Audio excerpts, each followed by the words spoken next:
Bonjour à tous, alors je suis Aurélie Calais. Et moi Clémence Prompsy. Donc on a fondé Kids et Family, qui est un service de coaching familial donc pour les enfants et les parents, et on reçoit en consultation au cabinet, à domicile et par téléphone. Et on vient d'écrire notre premier livre pour essayer de vous donner toutes les astuces qu'on a pu récupérer, inventer, créer, construire, fabriquer toutes les deux, parce qu'on échange beaucoup pour faciliter le quotidien des parents. Ce livre, il est vraiment à destination des familles. L'idée, c'est de vous faciliter le quotidien au maximum. On a mis le maximum de notre imagination commune voilà, pour vous aider dans toutes les choses du quotidien et pour redonner un peu plus d'harmonie et de gaieté dans vos familles. Exactement. Et alors moi j'ai un combat dans la famille parce que moi-même j'en ai été victime. C'est important, on vous le dira dans le livre, on s'est basé sur nos propres difficultés. Et moi je trouve que la famille elle tient sur le couple, et tous les livres de bienveillance et de discipline positive, je trouve qu'ils peuvent mettre vachement à mal le couple, parce que souvent les mamans lisent et que les papas refusent de lire, et donc on s'éloigne, arrête de dire ça, arrête de faire ci, arrête de faire ça. Nous on a essayé de vous ressouder, de refabriquer l'équipe, parce que finalement quand on est amoureux c'est quand même vachement plus sympa d'élever ses enfants. Avec ce livre, l'idée c'est vraiment, avec la première partie qui est le mode d'emploi, c'est de vous aider déjà à bien comprendre comment est-ce qu'on peut changer les choses. Dans la majorité des livres que vous allez trouver, on va vous expliquer ce qu'il ne faut pas faire. Donc ça, on a tous compris qu'il ne faut pas crier, il ne faut pas mettre de fessées, enfin, et tout ça. Mais après, les gens sont un peu en difficulté. Donc nous, pour vous aider à faire du changement dans vos familles, on va essayer de vraiment vous expliquer, on a appelé ça mode d'emploi, comment avoir besoin d'aller moins chez le psy pour vous aider à être dans un changement dynamique et facile à mettre en place. Nous, notre but, c'est vraiment une solution anti-burnout. On s'adresse à des parents qui ont déjà un genou par terre. On a essayé de faire très court, très synthétique et d'aller à l'essentiel. Donc le but, c'est pas de vous culpabiliser ou de vous moraliser sur votre incapacité à changer. C'est de picorer le plus de choses faciles et évidentes, et que ce changement il soit le plus léger et le plus inaperçu pour vous, parce que c'est pas toujours facile de changer. Nous, on a voulu essayer vraiment de démocratiser la psychologie. Voilà, on a l'impression que les parents s'y retrouvent plus tellement dans les séances de psy où les psys ne parlent pas du tout, où on ne sait pas ce qui se passe, on ne comprend pas bien les objectifs, les tenants, les aboutissants. Donc nous, vraiment, c'est de démocratiser ça le plus possible, que ce soit accessible pour tout le monde. Et vous verrez que derrière nos astuces, des choses qui ont l'air d'être faciles à mettre en place, il y a toujours de la psychologie derrière, mais voilà, de manière un peu plus cool et pas prise de tête.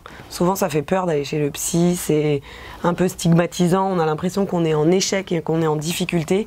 Nous, nos mamans, elles sont presque accros à nos séances de psy, on se voit tous les 3 mois et on sait absolument pas pourquoi. Si ça se trouve, dans 3 mois, tout ira bien. Ça nous arrive même de dériver sur la grand-mère ou le boulot, mais on a toujours quelque chose à raconter chez un psy qui peut vous aider avec les enfants. On a toujours une question, on a toujours un pépin.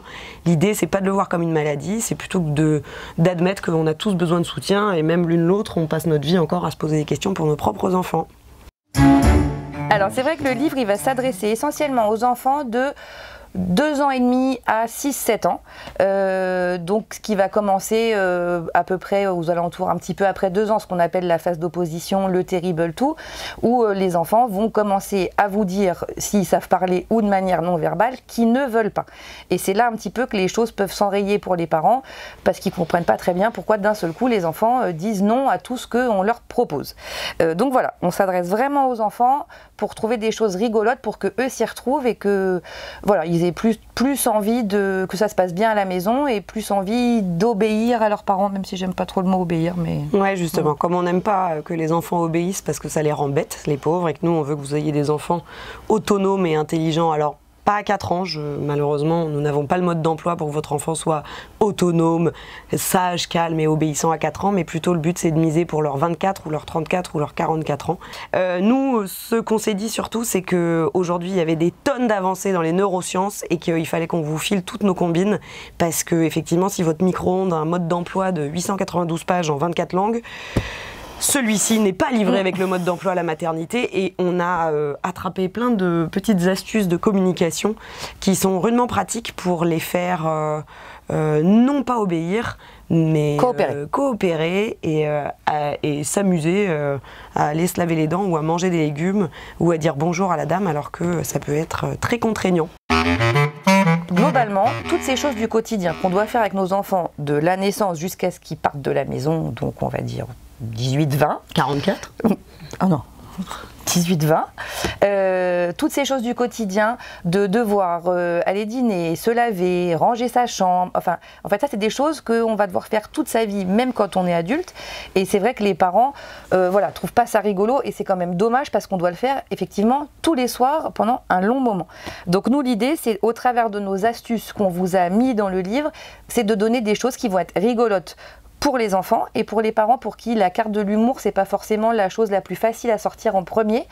Vous allez voir qu'en essayant deux, qui vont pas vous demander non plus de mettre un truc sur la tête et des choses très exubérantes, mais vous allez voir que ça va faire rire vos enfants, ça va vous faire rire vous. Et le rire c'est le plaisir. Exactement. Et le plaisir, on y retourne et on est content de recommencer. Alors ne vous inquiétez pas, on ne va pas vous demander de vous transformer en clown, effectivement.